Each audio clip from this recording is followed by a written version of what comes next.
Okay, എവിടെയാണ് നമ്മൾ എത്തി നിൽക്കുന്ന? 14-ാമത്തെ ശ്ലോകം കഴിഞ്ഞു തോന്നുന്നു അല്ല?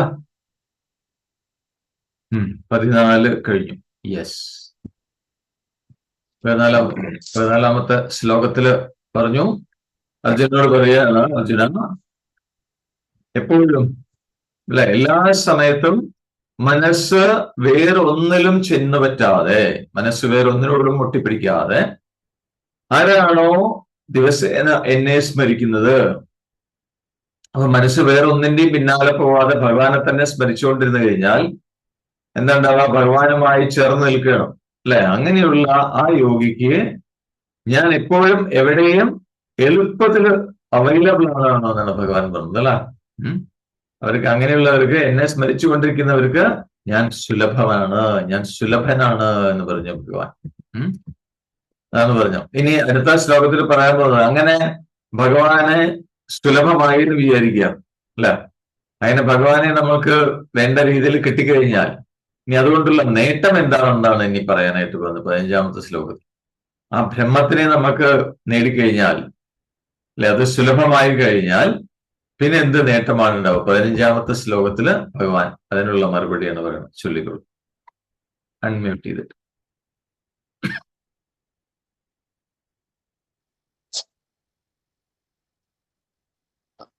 മാമുപേത്യ പുനർജന്മ ദുഃഖാലയമശാശ്വതം നാപ്നുവന്തി മഹാത്മാന സംസിദ്ധിം പരമാം ഗതാം. അതുകൊണ്ടുള്ള നേട്ടം എന്താണെന്ന് പറയാൻ പോവാണ്. മാമുപേത്യ പുനർജന്മ ദുഃഖാലയം അശാശ്വതം നാപ്നുവന്തി മഹാത്മാനഃ സംസിദ്ധിം പരമാം ഗതാഃ. അതാണ് പരമാം സംസിദ്ധിം ഗതാഃ. വസ്തു ഒന്നേയുള്ളൂ, സത്യം ഒന്നേയുള്ളൂ എന്ന് അനുഭവിച്ച് മോക്ഷം സിദ്ധിച്ച അല്ലെങ്കിൽ മോക്ഷം പ്രാപിച്ച മഹാത്മാക്കള്, മഹാത്മാനഹ, മഹാത്മാക്കള്, സത്യദർശികള്, മാം ഉപേത്യ എന്ന് പറഞ്ഞാൽ എന്നെ, പരമാത്മാവായ എന്നെ പ്രാപിച്ചാൽ പിന്നെന്താണ് അവർക്കുണ്ടാകുക? അശാശ്വതം എന്ന് പറഞ്ഞാൽ എപ്പോഴും മാറിക്കൊണ്ടിരിക്കുന്ന ശാശ്വതമല്ലാത്ത ദുഃഖാലയം, എല്ലാ ദുഃഖങ്ങൾക്കും സ്ഥാനമായ പുനർജന്മം, വീണ്ടുമുള്ള ജനനത്തെ പ്രാപിക്കാനിടവരില്ല എന്നാണ് പറയുന്നത്. അപ്പൊ ബ്രഹ്മത്തെ നേടിക്കഴിഞ്ഞാൽ, ബ്രഹ്മം സുലഭമായി കഴിഞ്ഞാൽ, പരമാത്മാവ് അല്ലെ ഭഗവാനെ സുലഭമായി കഴിഞ്ഞാൽ പിന്നെന്താ സംഭവിക്കുക? ഭഗവാൻ സുലഭമാവും, ബ്രഹ്മം സുലഭമാവും പറഞ്ഞാൽ എന്താ? സത്യം ഒന്നേ ഉള്ളൂ, വസ്തു ഒന്ന് മാത്രമേ ഉള്ളൂ. ഇത് അനുഭവിച്ച് മോക്ഷം പ്രാപിച്ചു കഴിഞ്ഞാൽ അതാണ് സുലഭമാകുക എന്ന് പറഞ്ഞുള്ളതാണ്. അപ്പൊ അങ്ങനെ മോക്ഷം പ്രാപിച്ച സത്യദർശികള് അവര് പരമാത്മാവായ എന്നെ പ്രാപിക്കുന്നു എന്നാണ്. അപ്പൊ പരമാത്മാവായ എന്നെ പ്രാപിച്ചു കഴിഞ്ഞാൽ പിന്നെന്താ സംഭവിക്കുക? എപ്പോഴും മാറിക്കൊണ്ടിരിക്കുന്ന, എപ്പോഴും വികാരങ്ങൾക്കടിമയായി മാറിക്കൊണ്ടിരിക്കുന്ന, സകല ദുഃഖങ്ങൾക്ക് ഇരിപ്പിടമായ വീണ്ടും വീണ്ടുമുള്ള ജനനത്തെ പ്രാപിക്കില്ല അവര് എന്ന് പറഞ്ഞാൽ അവർക്ക് വീണ്ടും ജനിക്കേണ്ടി വരുന്നില്ല എന്നാണ് പറയുന്നത്. ഈ ദുഃഖം അനുഭവിക്കാൻ വേണ്ടി അവർക്ക് വീണ്ടും ഇവിടെ ജനിക്കേണ്ട ആവശ്യം, പുനർജന്മം അവർക്ക് ഉണ്ടാവില്ല എന്നാണ്. നാപ്നുവന്തി പുനർജന്മ. അപ്പോ സത്യം എന്താണ് ബോധ്യം വന്ന് അതായി തീർന്നവർക്ക്, മോക്ഷം സാധിച്ചവർക്ക് പിന്നെ ജനിക്കേണ്ട ആവശ്യമില്ല, കഷ്ടപ്പാട് അനുഭവിക്കാൻ പിന്നെ ജനിക്കേണ്ട ആവശ്യമില്ല എന്നാണ്. പുനർജന്മം ഇല്ല അവർക്ക് എന്നാണ്. അപ്പൊ അങ്ങനെയാണെങ്കിൽ എന്താണ് ഈ വസ്തുബോധം അല്ലെങ്കിൽ അതായി തീരല് എന്താണെന്ന് ചോദിച്ചു കഴിഞ്ഞാൽ, ഇവിടെ ഉള്ള വസ്തു ഒന്ന് മാത്രമേ ഉള്ളൂ. എന്താണ് അത്? ബോധാനന്ദ ഘനമാണ് ആ ഉള്ള വസ്തു എന്ന് പറയുന്നത്. അത് മാത്രമേ സത്യമായിട്ടുള്ളൂ. അപ്പൊ അത് ശാശ്വതമാണ്, അത് സ്ഥിരമാണ്. സത്യം എന്ന് പറഞ്ഞാൽ അതാണല്ലോ, എപ്പോഴും ഉള്ളതാണ്, സ്ഥിരമാണ്. അപ്പൊ ബാക്കിയുള്ളവയ്ക്കോ? ബാക്കിയുള്ള ജഡങ്ങളൊക്കെ ഉണ്ടായി ജീർണിച്ച് മറയുന്നതാണ്, ഉണ്ടായി മറഞ്ഞു പോകുന്നത്. ബാക്കിയെല്ലാം ആ ബ്രഹ്മവസ്തു മാത്രമാണ് എപ്പോഴും ശാശ്വതമായിട്ടുള്ളൂ. മറ്റുള്ളതെല്ലാം വേറെ എന്തൊക്കെ നമ്മൾ കണ്ടുകൊണ്ടിരിക്കുന്നുണ്ടോ അതൊക്കെ ജഡങ്ങളാണ്. അതെല്ലാം ഉണ്ടായി നിലനിന്ന് മറഞ്ഞു പോകുന്ന വസ്തുക്കളാണ്. അതാണ് ജഡവസ്തുക്കൾ. അപ്പൊ ഈ ജഡവസ്തുക്കൾ എന്ന് പറഞ്ഞാൽ അതിന്റെ സ്വഭാവം എന്താണ്? അത് മരുഭൂമിയിൽ എങ്ങനെയാണോ കാനൽ ജലം അല്ലെ, മരുഭൂമിയിൽ വെള്ളം ഉണ്ടെന്ന് തോന്നുന്നില്ല യഥാർത്ഥത്തിൽ ദൂരെ നോക്കുമ്പോൾ, അതേപോലെ ആ ബോധവസ്തുവില് വെറുതെ ഉണ്ടെന്ന് തോന്നുന്ന കാഴ്ചകളാണ് ഈ കാണുന്ന എല്ലാം. പ്രപഞ്ചം മുഴുവൻ, ദൃശ്യങ്ങൾ മുഴുവൻ അതാണ് എന്നാണ് പറയുന്നത്. യഥാർത്ഥത്തിലുള്ളതല്ല, ഉണ്ടെന്ന് തോന്നുന്നു മതി. അപ്പൊ അതുകൊണ്ട് ഇവിടെ ഉള്ളത് എന്ന് പറയുന്ന ആ ചൈതന്യം അത് അദ്വയമാണ്, രണ്ടില്ലാത്തതാണ്, അതൊന്ന് മാത്രമേ ഉള്ളൂ. മറ്റു പലതൊക്കെ അതിലുണ്ടെന്ന് തോന്നുന്ന കാഴ്ചകളാണെന്ന് മാത്രമേ ഉള്ളൂ എന്നാണ്. അതാണ് സത്യം, അല്ലെ? അപ്പൊ ഉള്ളത് അത് മാത്രമേ ഉള്ളൂ. ആ ഉള്ള വസ്തു എന്ന് പറയുന്നത് അതിന് ജനനമില്ല, കാരണം അത് എപ്പോഴും ഉള്ളതാണ്. അതിന് ജനനമില്ല, മരണമില്ല, എപ്പോഴും ഉള്ളതാണ്. ജനിക്കാത്തത് കൊണ്ട് അതിന് മരണമില്ല, ജനിച്ചാലേ മരിക്കേണ്ട ആവശ്യമുള്ളൂ. അത് ജനനമില്ലാത്തത് കൊണ്ട് അതിന് മരണവുമില്ല. പക്ഷെ ഈ ശരീരമാണെങ്കിലോ, ശരീരം എന്ന് പറഞ്ഞാൽ യഥാർത്ഥത്തിൽ ഇല്ലാത്തൊരു വസ്തുവാണ്, പക്ഷെ ഉണ്ടെന്ന് തോന്നുന്നു. ഒരു പ്രതിഭാസം, ജഡമായ ഒരു പ്രതിഭാസം മാത്രമാണ് ഈ ശരീരം എന്ന് പറയുന്നത്. യഥാർത്ഥത്തിൽ അത് ഇല്ലാത്തതാണ്, തോന്നല് മാത്രമാണ്. അപ്പൊ ഇതാണ് വസ്തുബോധവും അതായിത്തീരലും എന്ന് പറഞ്ഞു കഴിഞ്ഞാൽ. അപ്പൊ സത്യം ഒന്ന് മാത്രമേ ഉള്ളൂ എന്ന് അറിഞ്ഞു കഴിഞ്ഞാൽ പിന്നെ ഇവിടെ രണ്ടില്ല. അപ്പൊ ഈ ശരീരം എന്നുള്ളത് യഥാർത്ഥത്തിൽ ഉണ്ടെന്ന് തോന്നുന്നുണ്ടെങ്കിലും യഥാർത്ഥത്തിൽ ഇല്ല, അതൊരു പ്രതിഭാസം, ഉണ്ടെന്നുള്ള തോന്നല് മാത്രമേ ഉള്ളൂ. അത് ഉറച്ചു കഴിഞ്ഞാൽ പിന്നെ ഉള്ള വസ്തുവുമായിട്ട് ഐക്യപ്പെടും, ഒന്നായി ചേരും. അതാണ് വസ്തുബോധവും ഒന്നായി ചേരലും അതായിത്തീരലും പറഞ്ഞാൽ. അപ്പൊ എന്തുകൊണ്ടാണ് നമ്മൾക്ക് ജനനം അല്ലെങ്കിൽ മരണം ഇതൊക്കെ എനിക്കുണ്ട് എന്നുള്ള ഭ്രമം വരാനുള്ള കാരണം എന്താണ്? ആ സത്യം ഉറപ്പ് വരാത്തതുകൊണ്ട്, വസ്തുബോധം വരാത്തത് കൊണ്ട്. വസ്തു എന്താണ്, ഇവിടെ ഉള്ള വസ്തു എന്താണ്, സത്യമായിരിക്കുന്ന എന്താണ് എന്ന് അറിയാത്തത് കൊണ്ട് ഒരു ഭ്രമം ഉണ്ടാവുന്നു. എന്താണ്? ഈ ശരീരമാണ് ഞാന്, അല്ല, ഈ ശരീരം ഞാനാണെന്നുള്ളൊരു ഭ്രമം ഉണ്ടാവുന്നു. അപ്പൊ ഈ ശരീരത്തിന്റെ സ്വഭാവം എന്ന് പറഞ്ഞാൽ അത് നശിച്ചു പോകുന്നതാണ്, ജീർണിച്ച് നശിച്ചു പോകുന്നതാണ് ശരീരം. അപ്പൊ ഈ ശരീരം ഞാനാണ് എന്ന് ഭ്രമിക്കും. എന്താ സംഭവിക്കുക? ശരീരത്തിന്റെ ഭാവങ്ങളൊക്കെ തന്നെയും ബാധിക്കും. എന്ന് പറഞ്ഞാൽ ജനനം, ജീർണിക്കല്, നശിക്കല് അതൊക്കെ ശരീരത്തിന്റെ ഭാഗമാണ്. അപ്പൊ ഞാൻ ശരീരമാണെന്ന് കരുതുമ്പോൾ തനിക്കും അങ്ങനെ ജനനം മരണം ഒക്കെ ഉണ്ടെന്ന് ഭ്രമിക്കുകയാണ് എന്നാണ്. യഥാർത്ഥത്തിൽ അങ്ങനെ ഒരു സംഭവമില്ല എന്ന് പറയാം, അല്ലെ? ഇപ്പൊ മരുഭൂമിയില് ആ തടാകം, ആ വെള്ളം സത്യമാണ് എന്ന് തോന്നുമ്പോ എന്താ ചെയ്യാ? അതിൽ നിന്ന് വെള്ളം കോരിയെടുക്കാൻ ഓടും, അതിന്റെ അടുത്തേക്ക് പോകും, അല്ലെ? ശരിയല്ല? ദൂരെ ഇങ്ങനെ തടാകം ഓളം വെട്ടുന്നു. അത് സത്യമാണെന്ന് തോന്നിക്കഴിഞ്ഞാൽ തോന്നിടത്തോളം കാലം അതിന് വെള്ളം കോരിയെടുക്കാൻ വിടും, വെള്ളം കുടിക്കാനായിട്ട് അതിന്റെ അടുത്തേക്ക് ചെല്ലും. അത് സ്വാഭാവികമാണ്. അപ്പൊ അതുകൊണ്ടാണ് ജനനം ഉണ്ടെന്ന് തോന്നിക്കഴിഞ്ഞാൽ അതിനെ തുടർന്നുള്ള ദുഃഖം അനുഭവിക്കാതിരിക്കാൻ പറ്റില്ല എന്നാണ് പറയുന്നത്. അപ്പൊ ജനിക്കുന്നവർക്ക് ദുഃഖമുള്ളൂ. ഞാൻ അജ്ഞനാണ്, ഞാൻ ജനിക്കാത്തവനാണ് എന്ന് ഉറപ്പ് വരുന്ന ആൾക്ക് പിന്നെ ദുഃഖം അനുഭവിക്കേണ്ട ആവശ്യമില്ല എന്നാണ്. അപ്പൊ അതുകൊണ്ട് പുനർജന്മം അശാശ്വതമാണ് എന്ന് പറയണം.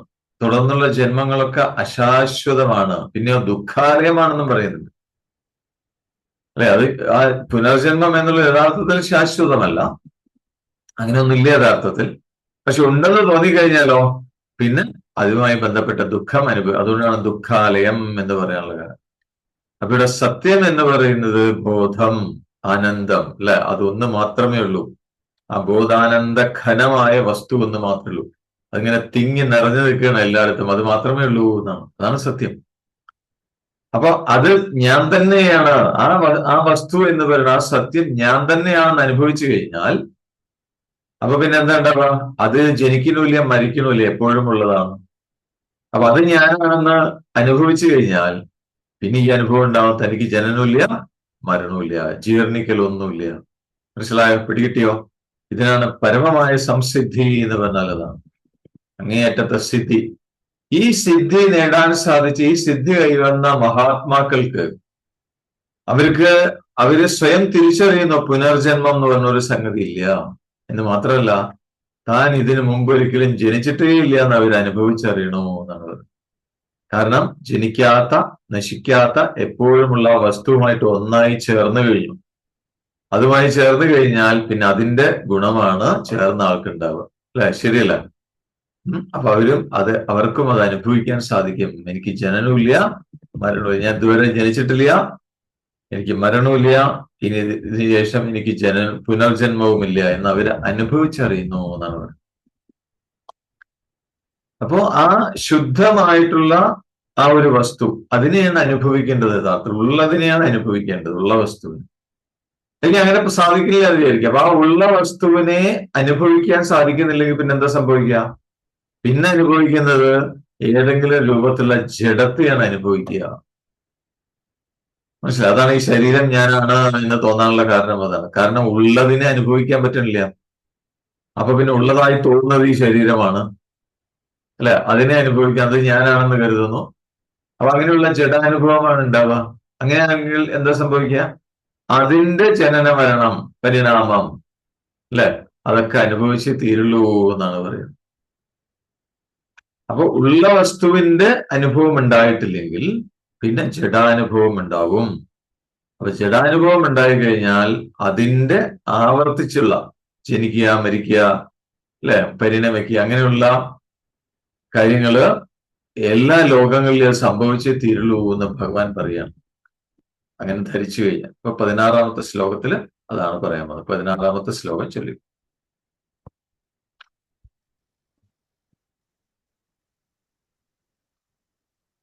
ബ്രഹ്മഭുവനാലോക പുനരാവർത്തിനോ അർജുന മാമുപേത്യ തു കൗന്ദേയ പുനർജന്മന വിദ്യതേ.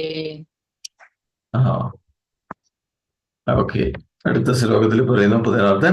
ആ ബ്രഹ്മഭുവനാലോകാഹ പുനരാവർത്തിനോർജുന മാമുപേത്യ തു കൗന്ദേയ പുനർജന്മ ന വിദ്യതേ.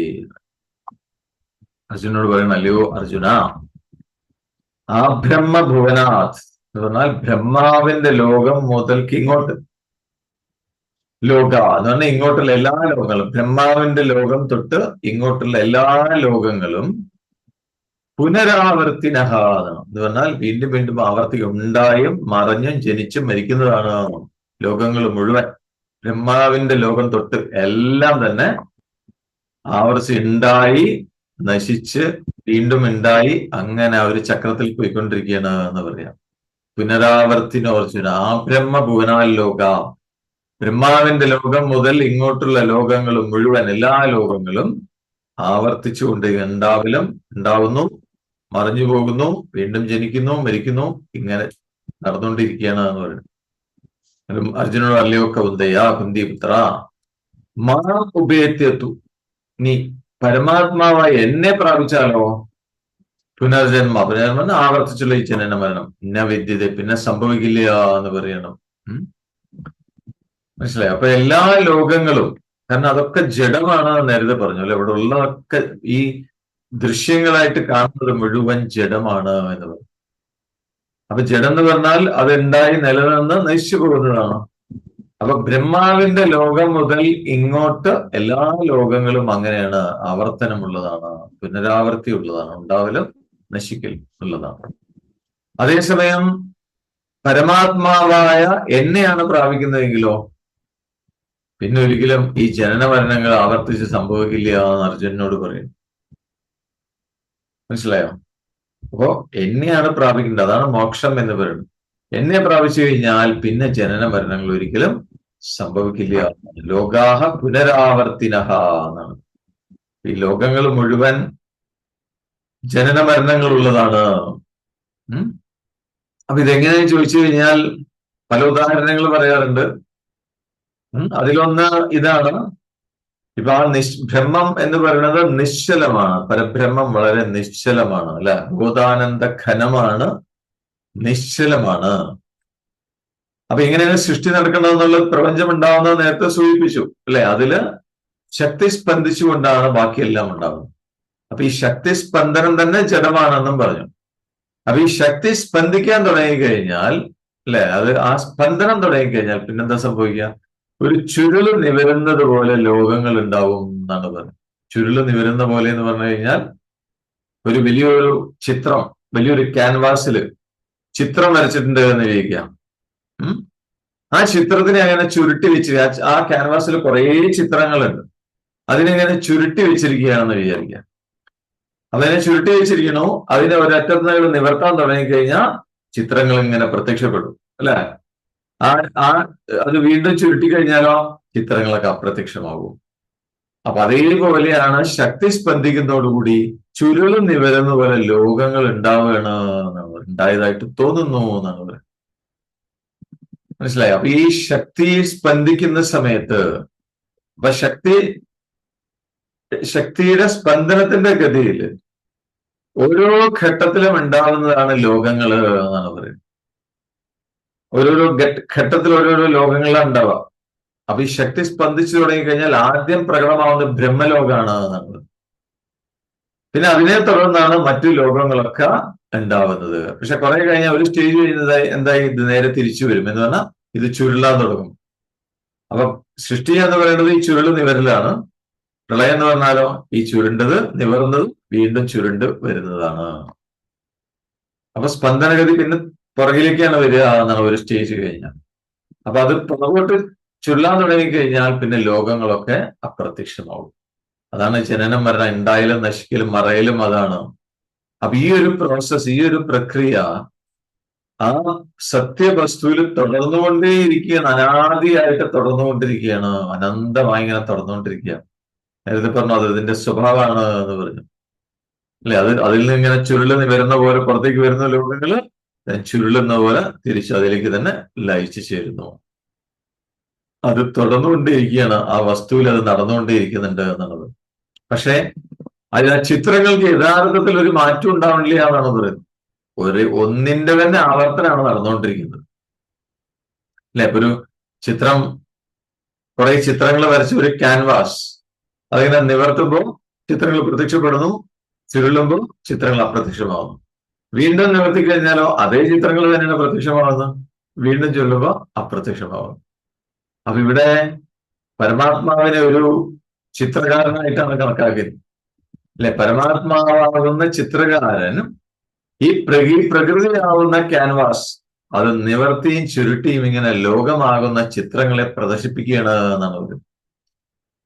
അപ്പൊ അങ്ങനെ ചെയ്യുമ്പോൾ ഈ ചിത്രകാരന് പ്രത്യേകിച്ച് ഒരു ചലനവും വികാരവും ഒന്നും സംഭവിക്കുന്നില്ല അല്ലെ. ചിത്രകാരൻ കോൺസ്റ്റന്റ് ആയിട്ട് ശാശ്വതമായിട്ട് അങ്ങ് നിൽക്കുന്നു. ചിത്രമാണ് ഉണ്ടാവുന്നതും ഇല്ലാതാവുന്നതും. ഉണ്ടാവുന്നതായിട്ടും തോന്നുന്നു, ഇല്ലാതാവുന്നതായിട്ടും തോന്നുന്നു. അപ്പൊ അങ്ങനെ സംഭവിക്കുമ്പോൾ ഈ ജീവന്മാർക്ക് വേണമെങ്കിൽ ഇതിൽ ഏതിനോട് വേണമെങ്കിൽ താതാത്മ്യം പ്രാപിക്കും. ഒന്നുകിൽ ചിത്രങ്ങളോട് താതാത്മ്യം പ്രാപിക്കാം, അതല്ലെങ്കിലോ ചിത്രം വരച്ച ആളോട്, ചിത്രകാരനോട് താതാത്മ്യം പ്രാപിക്കാം. മനസ്സിലായോ? പിടികിട്ടിയോ? രണ്ടും തമ്മിൽ വ്യത്യാസമുണ്ട്, പക്ഷെ അനുഭവത്തിൽ വ്യത്യാസം ഉണ്ടാവും. ചിത്രങ്ങളോട് നമ്മൾ താതാത്മ്യം പ്രാപിക്കുമ്പോഴും ചിത്രകാരനോട് താതാത്മ്യം പ്രാപിക്കുന്നതും തമ്മിൽ വ്യത്യാസം. കാരണം ചിത്രങ്ങളുമായിട്ട് താതാത്മ്യം പ്രാപിച്ചു കഴിഞ്ഞാൽ എന്ത് സംഭവിക്കാം?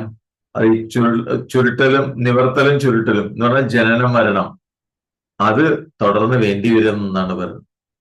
നേരെ വെച്ച് ഈ ചുരുട്ടും അടക്കുകയും നിവർത്തവും ചുരുട്ടുകയും ചെയ്യുന്ന ചിത്രകാരനുമായിട്ടാണ് ഒന്നായി ചേരുന്നെങ്കിലോ പിന്നെ ചുരുളലും നിവരലും ഒന്നും ഇല്ല. പിന്നെ ചിത്രകാരൻ ശാശ്വതമാണ്. മനസ്സിലായോ? പിടികിട്ടിയോ?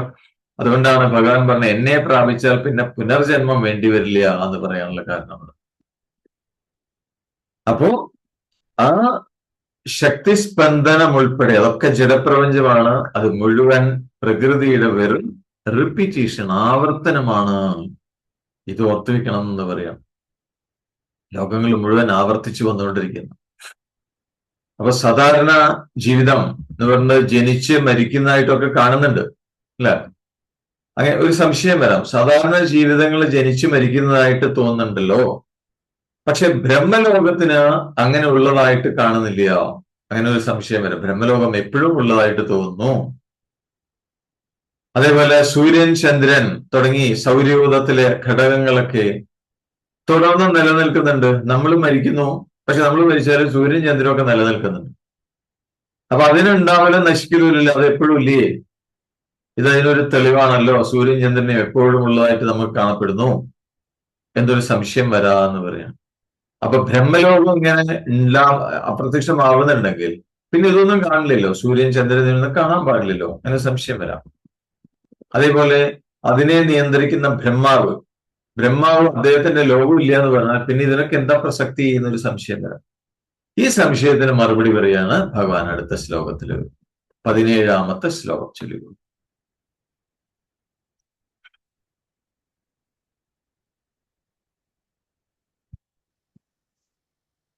സഹസ്രയുഗ പര്യന്ത സഹസ്രയുഗ പര്യന്തമഹരിൽ ബ്രഹ്മണോ വിദു രാത്രിം യുഗസഹസ്രാന്താം തേ അഹോരാത്രവിദോ ജനാ. ആ ഇനിയാണ് നമ്മളുടെ കാലഗണനയൊക്കെ പറയുന്നുണ്ട് ഇതിനകത്ത്. സഹസ്രയുഗപര്യന്തം അഹർ യത് ബ്രഹ്മണോ വിദുഹു രാത്രിം യുഗസഹസ്രാന്തം തേ അഹോരാത്ര വിദോ ജനാഹ. അടുത്ത ശ്ലോകത്തിൽ പറയുന്നു, ഏതാണോ യത് എന്ന് പറഞ്ഞാൽ ഏതാണോ, ഏതൊന്നാണോ ബ്രഹ്മണഹ അഹ, അഹ എന്ന് പറഞ്ഞാൽ പകൽ, ബ്രഹ്മാവിന്റെ ഒരു പകൽ എന്ന് പറയുന്നത് ഏതാണോ, ബ്രഹ്മാവിന്റെ ഒരു പകൽ. എന്താണ് ബ്രഹ്മാവിന്റെ ഒരു പകൽ എന്ന് പറഞ്ഞാൽ? സഹസ്രയുഗ പര്യന്തം വിദുഹു. ബ്രഹ്മാവിന്റെ ഒരു പകൽ എന്ന് പറയുന്നത് 1000 ദിവ്യയുഗങ്ങളാണ്.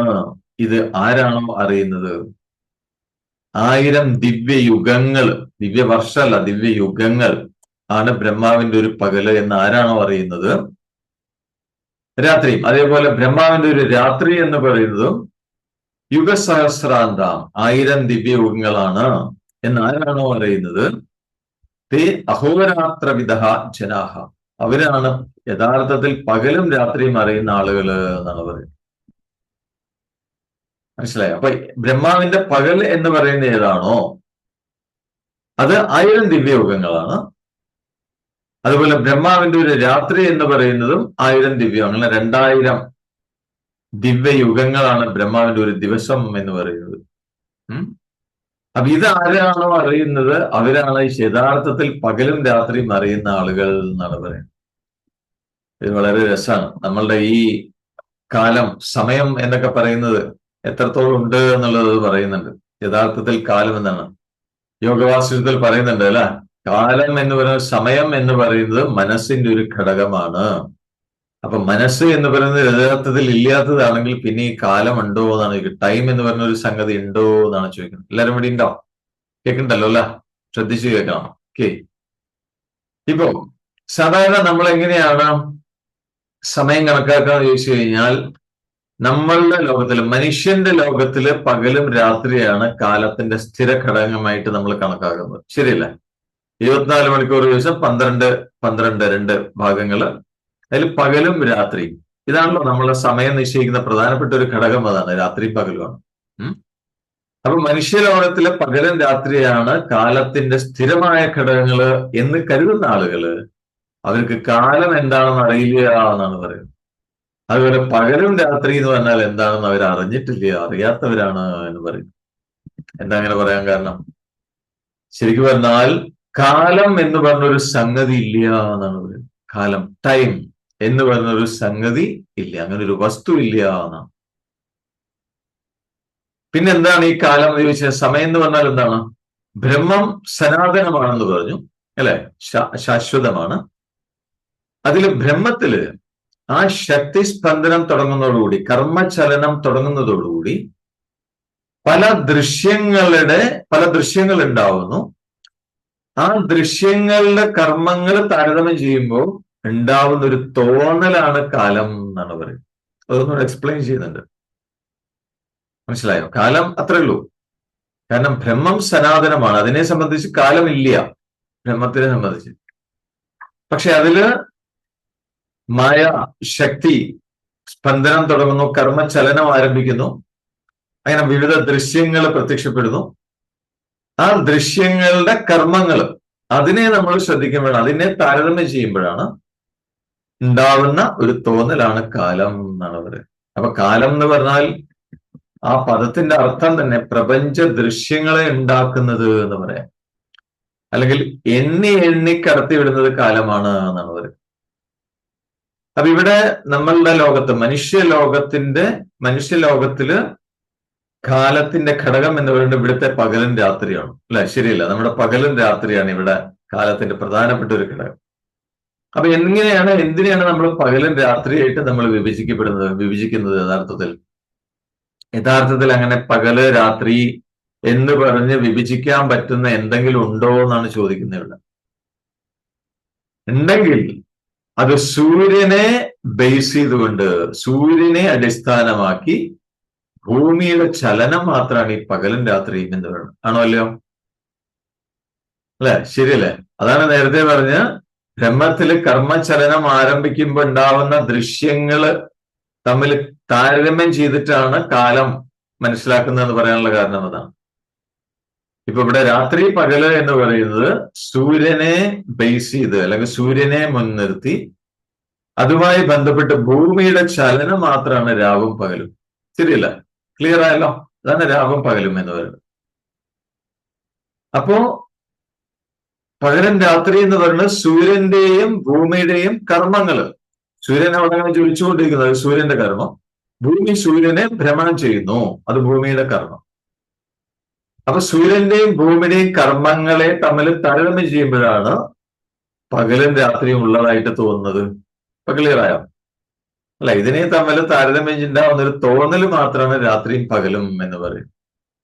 ഇനി എന്താണ് തോന്നലെന്ന് പറയാൻ കാരണം?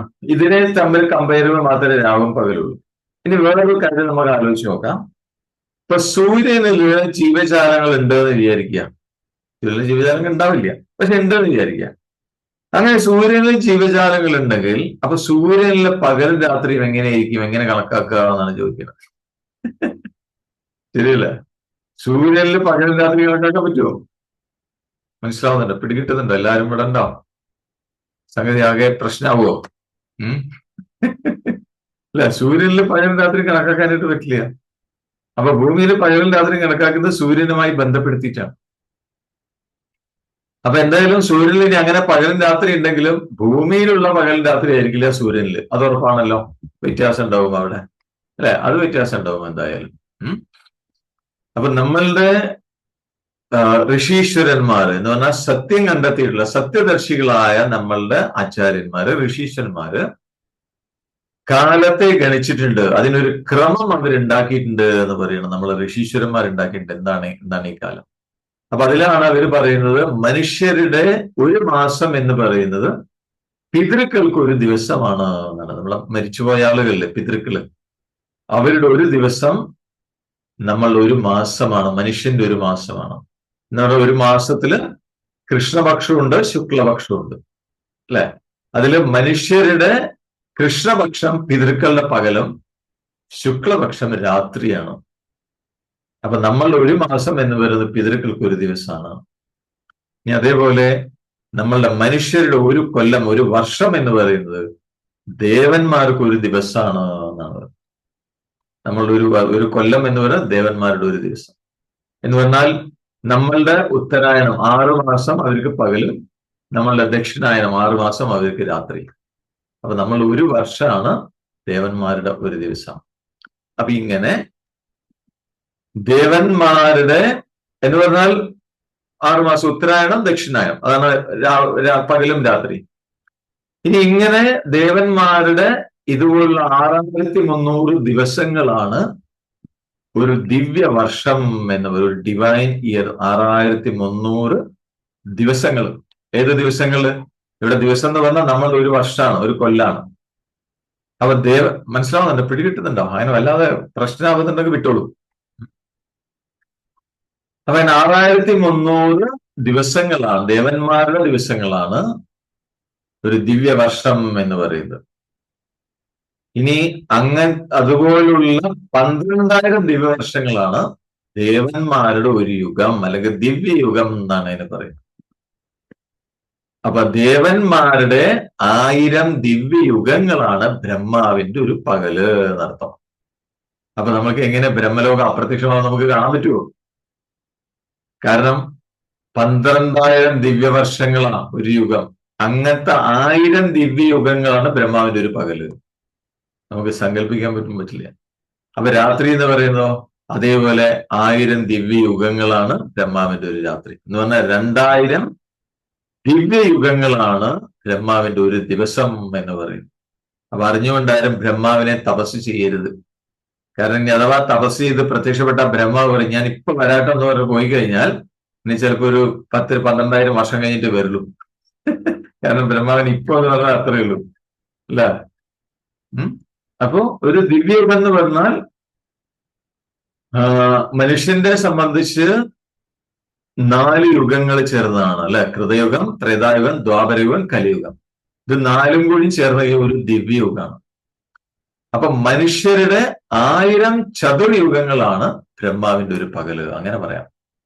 മനുഷ്യരുടെ 1000 ചതുർയുഗങ്ങൾ ആണ് ബ്രഹ്മാവിന്റെ ഒരു പകല്. അതേപോലെ 1000 ചതുർയുഗങ്ങളാണ് ബ്രഹ്മാവിന്റെ ഒരു രാത്രി. അപ്പൊ ബ്രഹ്മാവ് എന്ന് പറഞ്ഞാൽ ഈ സൗരയൂഥത്തിന്റെ മുഴുവൻ അധിപനാണ് ബ്രഹ്മാവ്.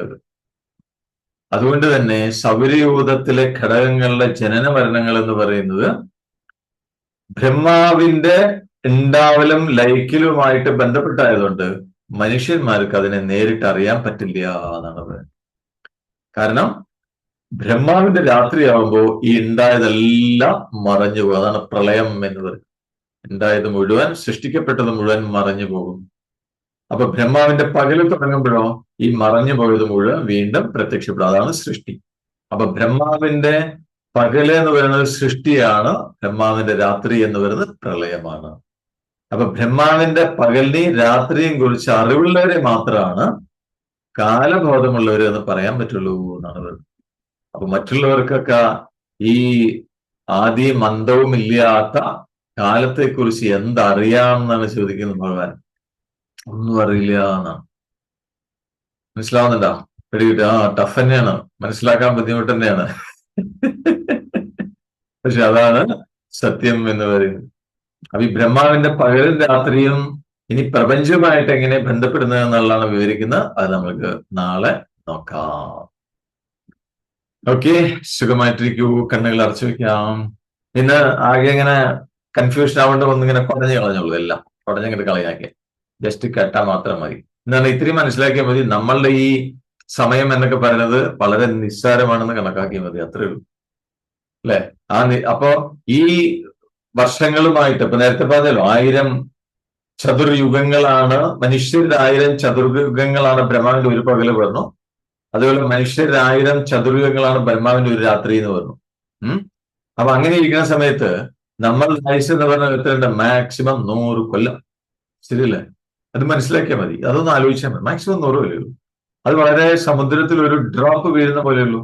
അപ്പൊ ആ സമയം കൊണ്ടാണ് നമ്മൾ എന്തൊക്കെ കാര്യങ്ങളാണ് ചെയ്യാൻ പ്ലാൻ ചെയ്തുകൊണ്ടിരിക്കുന്നത് അല്ലെ? നമ്മൾ അഹങ്കരിച്ചുകൊണ്ടിരിക്കും. ഞാൻ അത് ചെയ്യണു, ഞാൻ ഇത് ചെയ്യും, അങ്ങനെ ഇങ്ങനെ പറഞ്ഞ് നമ്മളിങ്ങനെ ചാടിക്കളിച്ചുകൊണ്ടിരിക്കുക. ഒന്ന് ആലോചിച്ച് ബുദ്ധിമായിട്ടൊന്ന് ആലോചിച്ചാൽ മതി അല്ലെ? അത് നമ്മളുടെ കാലവുമായിട്ടൊന്ന് ജസ്റ്റ് ഒന്ന് ചിന്തിച്ചാൽ മതി. അപ്പൊ മനസ്സിലാവും നമ്മൾ ചെയ്യുന്നതിന്റെ ബുദ്ധിശൂന്യത, വിഡ്ഢിത്തം അപ്പൊ മനസ്സിലാവും. ഓക്കെ, കണ്ണുകൾ അടച്ചു വെക്കാം. Close your eyes. കണ്ണുകൾ അടഞ്ഞിരിക്കുന്നു, നട്ടൽ നിവർന്നിരിക്കും. കൈകൾ മടിമേൽ മലർത്തിരിക്കാം. ദീർഘമായ ശ്വാസം എടുക്കൂ. സാവകാശം പുറത്തേക്ക് വിടാം. കൈകൾ അയഞ്ഞിരിക്കുന്നു, തോളുകൾ അയഞ്ഞിരിക്കട്ടെ.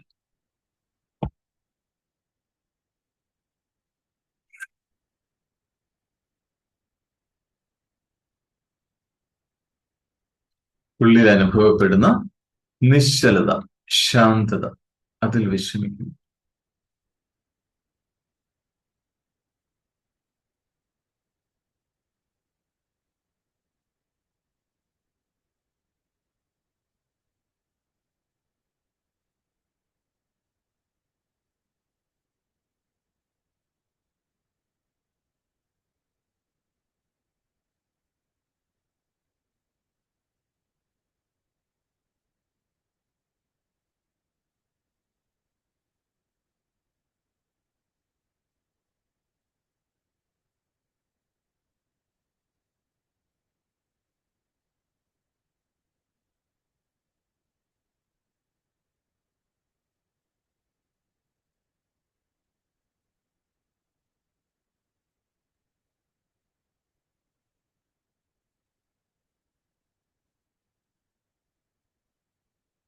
ഓം സം സമിദ്ധ്യുപസി വൃഷന്നഗ്നേ വിശ്വാനര്യ ഇലസ്പദേ സമിധ്യസേ സനോ വസൂന്യാഭര സംഘച്ഛധ്വം സംവദധ്വം സംവൗമനാം സിജാനത ദേവാഭാഗം യഥാ പൂർവേ സഞ്ജാനാന ഉപാസത്തെ സമാനോ മന്ത്രഃ സമിതിഃ സമാനീ സമാനം മനഃ സഹ ചിത്തമേഷാം സമാനം മന്ത്രമഭിമന്ത്ര ഏവ സമാനേന വോഹവിഷാ ജുഹോമി സമാനീവ ആഗോദിഃ സമാനാ ഹൃദയാനി വഹ സമാനമസ്തു വോ മനോ യഥാ വസ്തു സഹാസതി നമോ ബ്രഹ്മണേ നമോ വസ്ത്വഗ്നയേ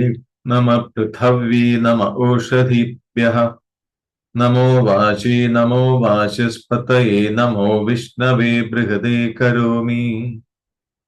ഓം ശാന്തി ശാന്തി ശാന്തി.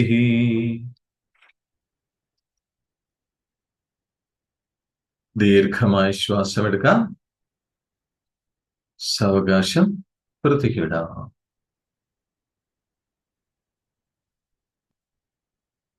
ഇനി സ്വന്തം ശരീരത്തിലേക്കും ചുറ്റുപാടുകളിലേക്കും ശ്രദ്ധ കൊണ്ടുവന്നുകൊണ്ട് പൂർണ്ണ തൃപ്തിയോടുകൂടി വളരെ സന്തോഷപൂർവം സാവകാശം കണ്ണുകൾ തുറക്കാം.